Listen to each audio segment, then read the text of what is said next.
सुदामा और कृष्ण की मित्रता की कथा।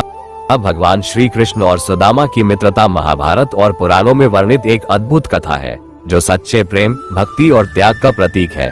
सुदामा एक निर्धन ब्राह्मण थे जो अपनी पत्नी और बच्चों के साथ अत्यंत गरीबी में जीवन व्यतीत कर रहे थे। वे श्री कृष्ण के बाल सखा थे और दोनों ने गुरुकुल में एक साथ शिक्षा प्राप्त की थी।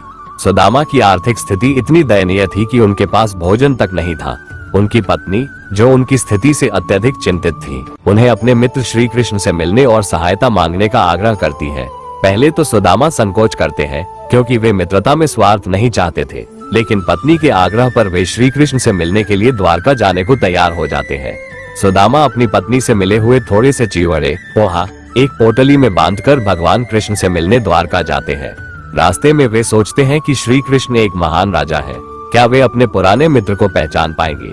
जब सुदामा द्वारका पहुंचते हैं तो द्वारपाल उन्हें अंदर जाने से रोकना चाहते हैं, लेकिन जब श्री कृष्ण को पता चलता है कि उनका प्रिय मित्र आया है तो वे नंगे पैर दौड़कर सुदामा से गले मिलते हैं।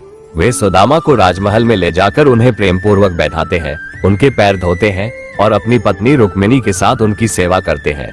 सुदामा संकोचवश कृष्ण से कुछ मांग नहीं पाते, लेकिन कृष्ण उनके मन की बात समझ जाते हैं। वे सुदामा के लाए हुए चिवड़े प्रेम से ग्रहण करते हैं और उनके स्नेह को स्वीकार करते हैं।